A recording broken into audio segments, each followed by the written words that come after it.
আসসালামু আলাইকুম। দলীয় সিদ্ধান্ত অমান্য করে নির্বাচনে মন্ত্রীর ছোট ভাই। এটা সাংঘাতিক রকম একটা মানে কি বিএনপি কি আওয়ামী লীগ কেউ মানছে না। তারপরও ক্ষমতাসীন দল শেখ হাসিনা যার প্রধান যে দলের এবং প্রধানমন্ত্রী তাকেও ভয় না পাওয়া এটা একটা অন্যরকম বিষয় হয়ে দাঁড়িয়েছে। বিএনপির কথাটা আলাদা। বিএনপির মূল নেতৃত্ব বলতে গেলে নেই, একজন গৃহবন্দী, আরেকজন হচ্ছে লন্ডনে। ফলে এখানে একটা বিশৃঙ্খলা থাকা স্বাভাবিক। তারপরেও বিএনপি কিন্তু যথেষ্ট পরিমাণ ছাড় দিচ্ছে না। এই পর্যন্ত বোধহয় ৭৫-৭৬ জনকে বহিষ্কার করেছে। সে দলে থাকুক আর না থাকুক, মানে বিএনপির নামগন্ধ আছে, সাথে সাথে প্রাথমিক সদস্য পর্যন্ত বাতিল করা হচ্ছে।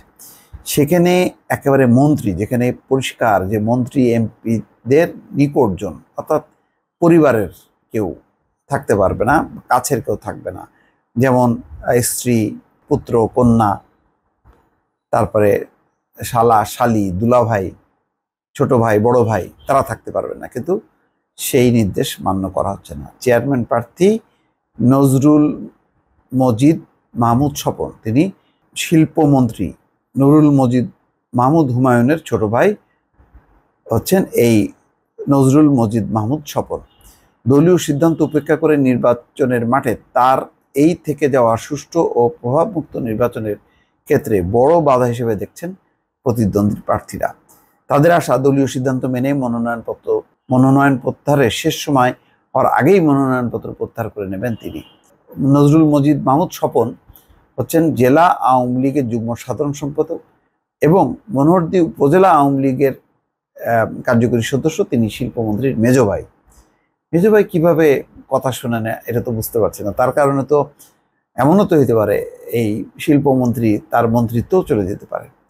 সেরকমই তো ইঙ্গিত আছে। আগামীকাল যে বৈঠকটা হবে সেখানে প্রধানমন্ত্রীর সামনে জবাব দিতে হবে প্রত্যেককে, কেন কি কারণে তারা কথা শোনেননি। নজরুল মজিদ মাহমুদ স্বপন ছাড়াও মনোহরদী উপজেলা পরিষদের এই নির্বাচনে চেয়ারম্যান পদে প্রার্থী হয়েছেন আরও 4 জন। তারা হলেন উপজেলা আওয়ামী লীগের সভাপতি মোহাম্মদ ফজলুল হক, সাধারণ সম্পাদক প্রিয়াশিস কুমার রায়, সাবেক সাধারণ সম্পাদক হাবিবুর রহমান রঙ্গু ও রাজধানী ঢাকায় আইন পেশায় যুক্ত মোহাম্মদ মাসুদুর রহমান। তাদের ক্ষেত্রে নেই, তারা তো আর নিকটজন না, মানে অর্থাৎ রক্তের কোনো সম্পর্ক নেই।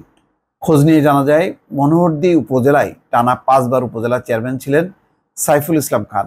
গত উপজেলা পরিষদ নির্বাচনে তার নাম বাদ দিয়ে শিল্পমন্ত্রীর ভাই নজরুল মজিদ মাহমুদের নাম একক প্রার্থী হিসেবে কেন্দ্রে পাঠিয়েছিল উপজেলা আওয়ামী লীগ। কেমনে হয়? কিন্তু কেন্দ্র থেকে তাকে না দিয়ে সাইফুল ইসলাম খানকেই দলীয় মনোনয়ন দেওয়া হয়। সম্প্রতি অনুষ্ঠিত জাতীয় সংসদ নির্বাচন উপজেলা চেয়ারম্যানের পদ থেকে পদত্যাগ করে শিল্পমন্ত্রীর সঙ্গে ভোটের প্রতিদ্বন্দ্বিতা করেন সাইফুল ইসলাম খান। 7,000 ভোটের ব্যবধানে পরাজিত হন তিনি। তার মানে তিনিও একদম জিতে যাচ্ছিলেন। এবার আর উপজেলা পরিষদ নির্বাচনে প্রার্থী হননি। চেয়ারম্যান পদে প্রতিদ্বন্দ্বী প্রার্থীরা বলছেন, মন্ত্রী এমপির স্বজনদের নির্বাচন থেকে সরে দাঁড়ানোর দলীয় সিদ্ধান্ত হওয়ার পর আশায় বুক বেঁধেছিলেন অন্য প্রতিদ্বন্দ্বী প্রার্থীরা। কিন্তু এখন শিল্পমন্ত্রীর মেজো ভাই যেহেতু দাঁড়িয়ে গেছেন, সুতরাং এখন তারা মনে করছেন যে প্রশাসন প্রভাবিত হবে। এমনি ডিসিএসপিরা বলেছে যে মন্ত্রী এমপিদের নিকটজন বাদেও সমস্যা হচ্ছে প্রত্যেক নির্বাচনী এলাকায় মন্ত্রী এবং এমপিদের মনোনীত প্রার্থী আছে, তাদের পছন্দের প্রার্থী আছে। ফলে নির্বাচন প্রভাব মুক্ত হবে না। যেই কথা বিএনপি বলতো যে দলীয় সরকারের অধীনে নির্বাচন সম্ভব না, নিরপেক্ষ হবে না।